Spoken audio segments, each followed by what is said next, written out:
নমস্কার বন্ধুরা, আজকে একটা নতুন ভিডিওর সঙ্গে তোমাদের সামনে এসে হাজির হয়েছি।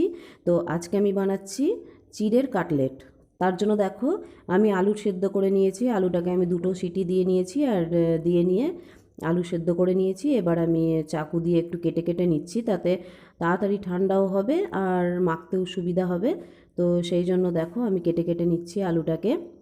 তো তোমাদের ভিডিওটা কেমন লাগলো বা কেমন লাগছে সেটা অবশ্যই কমেন্ট সেকশানে গিয়ে জানিও। তো আর ভালো লাগতে গেলে সাবস্ক্রাইব লাইক তো করোই, সেটা আমি ভিডিওর প্রথমে বলছি আর প্রত্যেকটা ভিডিওতেই বলে থাকি। তো এবার আমি আলু সিদ্ধর মধ্যে দিয়ে দিলাম পেঁয়াজ কুচো। আমি এখানে একটা বড় সাইজের পেঁয়াজ, সেটাকে আমি খুব চপড বলতে পারো সেই হিসাবেই আমি কেটে নিয়েছি। আর দিলাম আমি এখানে রসুনগুলো একদমই গোটা নেই, আমি রসুনগুলো একটু টুকরো টুকরো করে নিয়েছি, মানে লম্বাভাবে টুকরো টুকরো করে নিয়েছি। আর দিলাম আমি এখানে কাঁচা লঙ্কা। তো তোমরা যে যেরকমভাবে কাঁচা লঙ্কা বা শুকনো লঙ্কা যাই দিলে দিতে পারো। আর দিলাম আমি এখানে একটা টমেটো কুচো করে, আর প্রয়োজন মতো নুন। এই মোটামুটি আমি দিলাম। আর দিলাম আমি 1 চামচ ভাজা মশলা।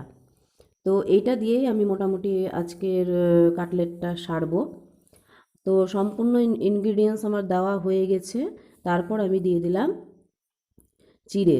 তো আমি 2 কাপ চিড়েকে ভিজিয়ে জল ঝরিয়ে রেখেছিলাম, এবং জল ঝরিয়ে সেটা আলুর মধ্যে দিয়ে দিলাম।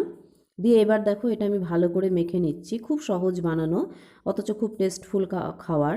বিকেলবেলা চায়ের সঙ্গে বা কফির সঙ্গে খেলে খেতে পারো। আর লোকজন আসলে তো অবশ্যই দেওয়া যাবে। খুব সুন্দর খেতে, মুচমুচেও হয়।